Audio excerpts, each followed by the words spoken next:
ahead only of Williams and Yates.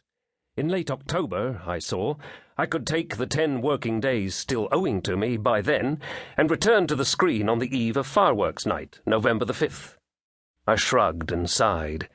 Year after year I got especially chosen and, I supposed, honoured to deal with the rain or no rain $1,000,000 gamble on fine weather for the night the skies blazed with the multicoloured fireworks starbursts sent up in memory of Guy Fawkes and his blow-up Parliament gunpowder plot. Year after year, if I got downpours right, I winced over sackloads of letters from reproachful children who reckoned their disappointment to be my fault. Chris followed my gaze down the list and tapped my name with his finger. "October and November," he pronounced without surprise. "Don't tell me. You'll waste half of that leave on your grandmother again." "I expect so," he protested. "But you see her every week." Where Chris had parents, brothers, and a coven of cousins, I had a grandmother. She had literally plucked me as an infant out of the ruins of a gas-exploded house, and had dried her grief for my dead parents in order to bring me up. Where batches of my meteorological colleagues had wives, husbands, live-ins, and one-nighters, I had, sometimes, my grandmother's nurses. I wasn't unmarried by design, more by lack of urgency or the advent of Cinderella. As autumn approached, the Ironside manic-depressive gloom intensified downwards. Chris's latest girlfriend left him, and the Norwegian pessimism he'd inherited from his mother, along with his pale skin, lengthy jaw, and ectomorph physique, was leading him to predict cyclones more often than usual at the drop of a single millibar. Small groups of the great wide public with special needs tended to gravitate to particular forecasters.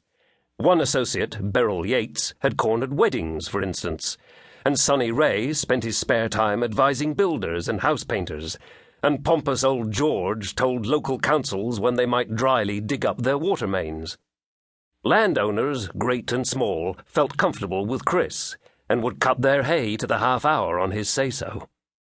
As Chris's main compulsive personal hobby was flying his own light aircraft, he spent many of his free days lunching with far-flung but welcoming farmers.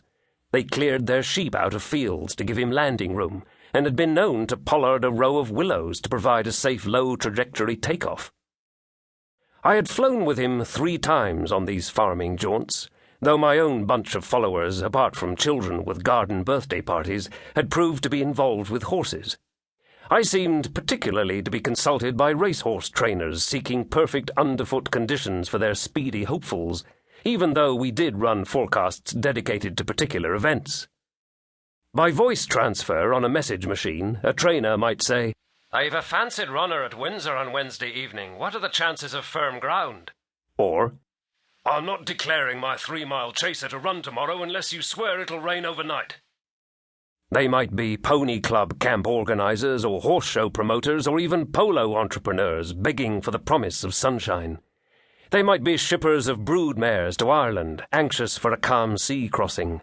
And they might, above all, be racecourse managers wanting advice on whether or not to water their turf for good going in the days ahead. The prospect of good going encouraged trainers to send their horses. The prospect of many runners encouraged spectators to arrive in crowds. Good going was gold dust to the racing industry, and woe betide the forecaster who misread the clouds. But no weatherman, however profound his knowledge or intuition, could guess the skies right all the time, and as over the British Isles especially the fickle winds could change direction without giving notice, to be accurate 85% of the time was miraculous. Chris's early autumnal depression intensified day by day, and it was from some vague impulse to cheer him up that I agreed to his suggestion of a Sunday lunch flight to Newmarket. Our host, Chris assured me, would be catering for at least 20 guests, so my presence would hardly overload the arrangements. And besides, Chris added with mild routine sarcasm, "Your face is your fortune. You can't get away from it. Casper will slobber all over you." "Casper?" "Casper Harvey. It's his lunch." "Oh." Casper Harvey might be one of Chris's wealthiest farming cronies, but he also owned 3 or 4 racehorses whose trainer twittered in nervous sound bites in my ears from